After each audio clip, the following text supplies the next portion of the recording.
Bom dia. O plenário do Senado discutiu nesta quarta-feira o cancelamento do decreto presidencial que reduz o imposto sobre produtos industrializados no extrato concentrado, mais conhecido como xarope, usado na produção de refrigerantes. Porém, a votação ficou para a próxima quarta-feira por falta de quórum. O decreto presidencial assinado no fim de maio reduziu de 20% para 4% a alíquota do Imposto sobre Produtos Industrializados, o IPI, incidente sobre os extratos concentrados usados na elaboração de refrigerantes. Os senadores do Amazonas alegam que a medida prejudica a Zona Franca de Manaus, produtora do insumo e que já conta com incentivo fiscal. O argumento é que a extensão do benefício a todo o país vai causar a fuga de empresas instaladas em Manaus. Por isso, os senadores Eduardo Braga, Omar Aziz e Vanessa Graziotin apresentaram um projeto de decreto legislativo para sustar a medida do governo. Eduardo Braga lembrou que o único projeto de incentivo fiscal previsto na Constituição é o da Zona Franca de Manaus. Porque trata-se do maior e mais eficiente projeto de proteção e conservação ambiental. A Zona Franca de Manaus não é um presente ao povo amazonense, não.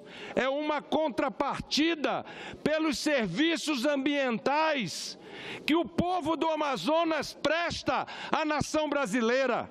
Para o senador Omar Aziz, o decreto quebra a segurança jurídica do investimento regional. O que vocês, do governo federal, fizeram foi quebrar uma regra internacional, que é a segurança jurídica de quem faz investimento.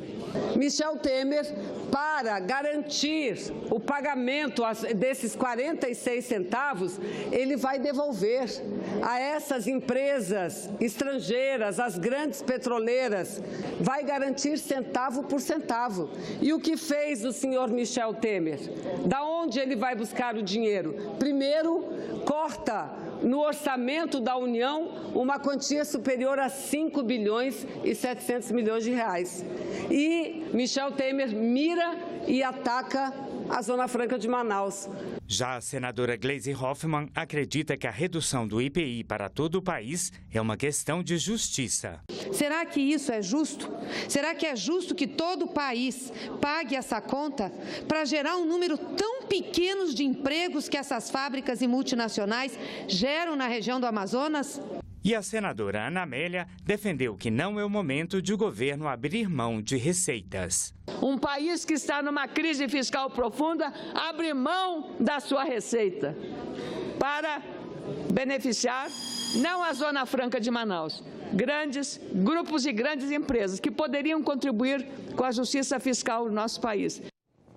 E o plenário do Congresso Nacional derrubou nesta quarta-feira o veto presidencial à federalização do trecho de rodovia entre as cidades de Bom Jesus, no Rio Grande do Sul, e Bom Retiro, em Santa Catarina. A estrada une as regiões serranas dos dois estados, passando por várias cidades turísticas. Uma nova sessão do Congresso deve acontecer na próxima quarta-feira. O presidente Eunício Oliveira descartou a realização de sessão na terça-feira, e por um bom motivo. Terça-feira tem um jogo do Brasil. Vocês não estão acreditando que nós não vamos chegar? Eu estou acreditando, sou otimista. E eu tenho certeza que o Brasil vai ser campeão mundial.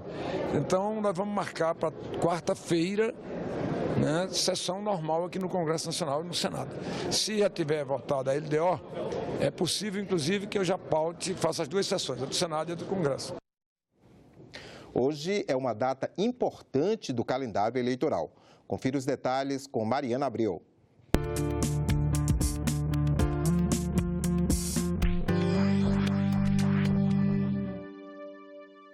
A partir de hoje, os políticos que querem concorrer às eleições podem começar a fazer propaganda dentro do partido para tentar serem escolhidos como candidato oficial. Só não vale usar rádio, televisão e outdoor para isso.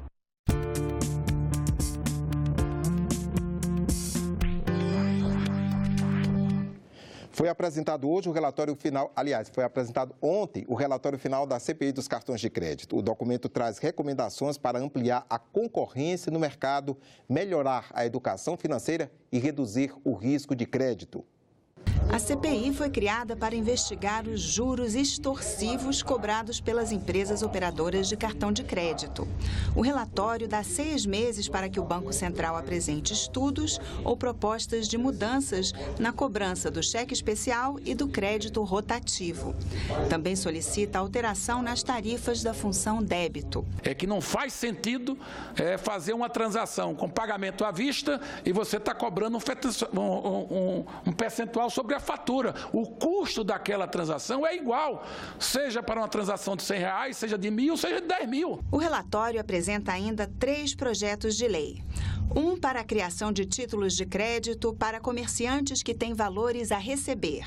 O segundo para proibir a propaganda com a expressão crédito parcelado sem juros. E o último para obrigar bancos e estabelecimentos comerciais a afixarem cartazes, alertando sobre os riscos de se endividar com o cheque especial ou com o cartão de crédito. O ponto mais polêmico do relatório é a redução do prazo para as empresas de cartão pagarem os comerciantes, que hoje é de 30 dias. Em uma primeira versão, o relator propôs 15 dias e depois mudou para 26 dias. Mas outros senadores defendem apenas 2 dias para o pagamento. Nós sabemos que os Estados Unidos e a América Latina praticam o D+2. Então, eu acho que nós poderíamos, seria a minha sugestão, de colocarmos o D+2 e não o D+15. Seria um avanço e na mesma, como falou o presidente, quem tem que definir isso é o Congresso. Eu inicialmente sugeri a redução para 15, depois fui procurado por diversos atores da indústria para que eu tivesse uma reflexão da possibilidade de cessar a competição e a concorrência que se dá no mercado de adquirência e que isso poderia inviabilizar os novos atores que estão entrando. O presidente da CPI concedeu vista do relatório, que deve ser votado na próxima semana.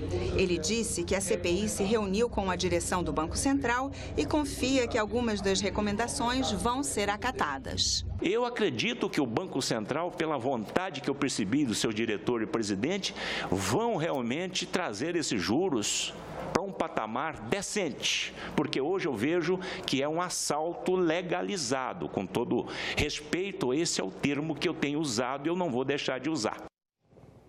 Hoje é quinta-feira, dia de Comissão de Relações Exteriores e Defesa Nacional. Vamos conversar então com o nosso comentarista internacional, Marcos Magalhães. Marcos, em tempos de Copa do Mundo, quais são as novidades na área internacional? Pois é, bom dia, André, bom dia a você, telespectador. Vamos falar um pouco de política e de futebol. Foi na Arena Cosmos, em Samara, que o Brasil ganhou do México na segunda-feira e deu mais um passo na Copa do Mundo da Rússia. A arena, que tem forma de estrela, foi inaugurada neste ano na cidade que é símbolo do programa espacial russo. Foi produzido lá em Samara o foguete Vostok, que levou ao espaço o primeiro cosmonauta, Yuri Gagarin. E ali também está a sede do Museu da Indústria Aeroespacial do país. Pois um dia depois da vitória do Brasil, foi aprovada pelo Senado a indicação do novo embaixador brasileiro na Rússia, Tovar da Silva Nunes, que tem planos para a área espacial. Quando foi ouvido pela Comissão de Relações Exteriores, Tovar anunciou como uma de suas prioridades justamente a cooperação na área espacial com a Rússia, que é uma grande protagonista mundial nesse setor. Segundo o embaixador, os russos estão interessados em usar a base espacial de Alcântara, no Maranhão, para o lançamento de seus foguetes. Como se sabe, é uma das bases mais bem localizadas do mundo, pois está perto da linha do Equador e permite uma boa economia de combustível. Agora, Marcos, o Brasil tem tentado há algum tempo estabelecer acordos de cooperação com outros países na área espacial, né? Isso seria interessante para o país pelos recursos que isso poderia gerar e também pela absorção de tecnologia, não é? Sim, claro. Quer dizer, o Brasil tem negociado com diversos países o uso da base de Alcântara, inclusive com os Estados Unidos. O Temer esteve na agenda do encontro com o presidente Michel Temer com o vice-presidente americano Mike Pence no mês passado. Além disso, informou o Tovar, haveria a possibilidade de cooperação para o desenvolvimento no Brasil de um novo veículo lançador de satélites. O Brasil tentou uma parceria com a Ucrânia nesse sentido, mas não deu certo. Depois do fim do acordo com a Ucrânia, que consumiu muitos investimentos públicos e produziu poucos resultados, a Rússia pode vir a se tornar uma parceira do Brasil. Thor disse ainda que o Brasil quer celebrar um acordo de proteção de investimentos com a Rússia. Isso poderia, por exemplo, facilitar a presença de empresas russas na operação de ferrovias como a Norte-Sul. Agora, Marcos, na reunião de hoje da Comissão de Relações Exteriores, nós temos mais 2 embaixadores indicados para representar o Brasil? Ainda serão ouvidos os indicados para as embaixadas brasileiras na Etiópia, Luiz Eduardo de Aguiar Vilarinho Pedroso, e na Austrália, Sérgio Eduardo Moreira Lima. A comissão tem apressado o ritmo de aprovação de novos embaixadores antes do final do semestre. Ok, Marcos, muito obrigado, então, pela sua participação aqui com a gente. Eu agradeço. E daqui a pouco, às 9 horas, a Comissão de Direitos Humanos se reúne em audiência pública. O tema do debate: alternativas à austeridade econômica em defesa dos direitos humanos e da democracia. O uso de dados dos cidadãos brasileiros coletados por empresas e organizações poderá ser regulamentado em lei. Um projeto aprovado terça-feira na Comissão de Assuntos Econômicos prevê os direitos das pessoas quanto à proteção de dados e as obrigações dos controladores dos bancos de informação. A proposta tem urgência aprovada pelos senadores para ser votada em plenário. Quem já pesquisou algum produto na internet e logo depois viu um anúncio desse mesmo produto na rede social? Pois é, a mesma tecnologia que permite vários avanços também permite um monitoramento de todos os seus passos. Cada vez que você concorda com as políticas de privacidade de um aplicativo, por exemplo, você permite o compartilhamento e até a venda de informações pessoais. Cada pesquisa feita, as curtidas, os compartilhamentos, as pessoas com quem você conversa. Tudo isso deixa rastros digitais que favorecem a prática de propaganda dirigida, a manipulação de dados e o envio de fake news. Uma vigilância total da vida das pessoas. Hoje tudo é possível, você consegue mapear o que uma pessoa faz durante o dia inteiro, porque há câmeras digitais, há uma série de trajetos que são marcados. Se você usa um cartão, aquilo também é contabilizado. Se você faz uma busca, usa mídias sociais, tudo é de algum modo vigiado. Ou você pode estar acessando uma empresa aérea várias vezes a passagem, ele pode subir só para você, porque percebeu que você é você, no caso identificou, e ele pode simplesmente aumentar o preço porque sabe que você quer muito aquela passagem. A utilização sem consentimento de informações de mais de 87 milhões de usuários do Facebook reforçou uma tendência mundial para criar uma legislação para a proteção de dados pessoais. Atualmente, há uma liberdade muito grande pela falta de regra e até uma promiscuidade com a utilização, venda, comercialização e utilização abusiva e exagerada dos dados pessoais, sem qualquer chance do consumidor e do cidadão ter algum tipo de controle sobre isso. Aqui no Senado tramitam várias propostas sobre o assunto, mas os senadores da Comissão de Assuntos Econômicos priorizaram um projeto aprovado pela Câmara dos Deputados, que está com a tramitação mais avançada e tem o texto mais próximo da legislação de proteção de dados que entrou em vigor na União Europeia no dia 25 de maio.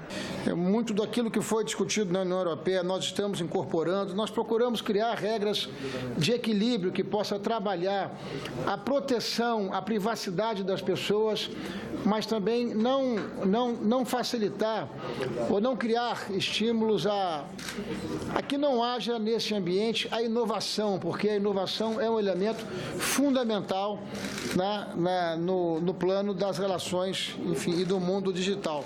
O projeto determina como será a coleta e o tratamento de informações e dá ao titular das informações o direito de ter acesso aos dados e de corrigir informações incompletas, inexatas ou desatualizadas.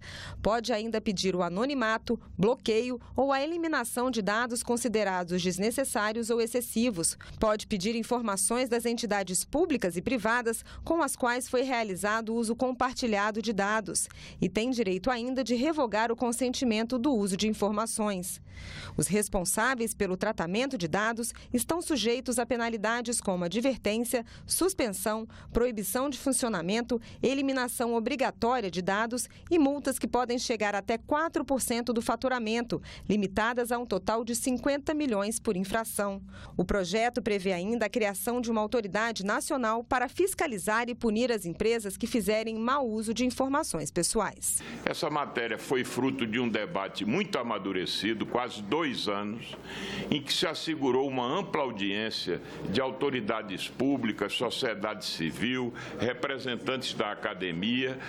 todos os setores empresariais, senador Tasso, se alinham na defesa desse, seja da área de serviços, do comércio, da indústria, da área de tecnologia de informação. Ele garante a possibilidade legal de reclamarmos de empresas estrangeiras que promovam qualquer tipo ou que hospedem qualquer questões não autorizada, depreciativa em relação à pessoa, o que nós não podemos fazer antes dessa legislação, com alegação, por exemplo, Twitter, Facebook, de que a sede dessas empresas são fora e, portanto, não poderia haver a busca ou a penalização. A partir da aprovação dessa lei, nós teremos isso. A Câmara dos Deputados aprovou nesta quarta-feira o projeto que permite à Petrobras transferir a outras petroleiras até 70% de seus direitos de exploração de petróleo do pré-sal em área cedida pela União. A matéria vem agora para o exame do Senado. Ficamos por aqui. Você pode rever as reportagens na nossa página na internet senado.leg.br/TV. Obrigado pela companhia e continue com a gente.